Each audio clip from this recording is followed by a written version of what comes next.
And for more on Chinese apps expanding globally, joining me from the U.S. state of Tennessee is Sara Hsu. She's an associate professor of economics at the State University of New York at New Paltz. So, Sara, what do you make of the popularity and influence of these Chinese apps outside of China? Well, I think that it has a lot to do with the spread of Chinese people outside of China as well, immigration, and they're also incredibly useful. I mean, I have to say that I use Wechat in my daily life. I also use Alibaba, and they're very convenient. They help you to make payments in a matter of seconds and to do video editing. There's a reason that they're highly popular. So you mentioned those apps and how convenient they are.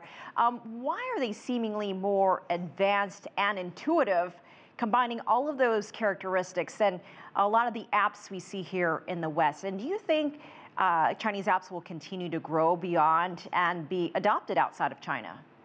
I think so. I mean, not all apps are as intuitive and as wonderful necessarily as TikTok and WeChat. But the ones that do make it are very appealing to Western and other audiences.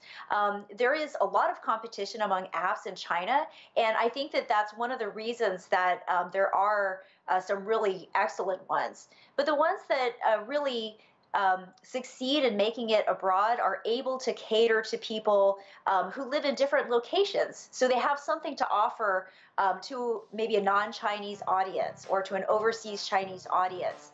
And they also are getting into the market at the right time. So, for example, TikTok, which was mentioned, got in at a time when there were other video editing apps available, but TikTok had special features, a different look and feel, as well as a way to react to videos that made it really appealing to people.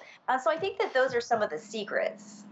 Now, we've been hearing reports that Mark Zuckerberg wants to make changes to Facebook, adding features that are similar to WeChat. Do you think we'll see more cases of U.S.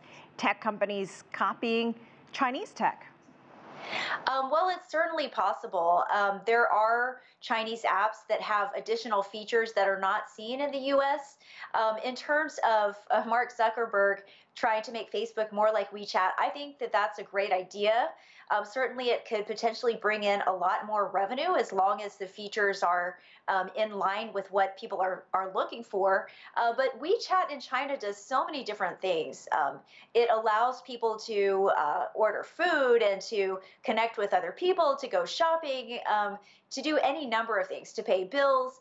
And so making Facebook more like WeChat is definitely a lofty goal. And other apps, things like Alibaba, which I really enjoy using, allows users to order goods from manufacturers, which is really exciting for a lot of people. And so things like this could really enhance Western apps and apps in other locations.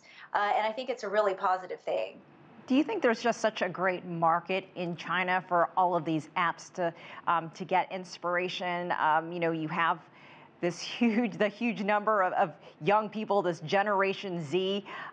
Where do you think it's all springing from? Well, in China, a lot of people live their whole lives through apps. They connect with their friends through apps. They have relationships through apps. They do their, business. A lot of the business activities utilize apps to connect with others, as well as to become more productive during the workday. They're used for entertainment. They're just so widespread. And there are more apps in China than there are in the US, for example.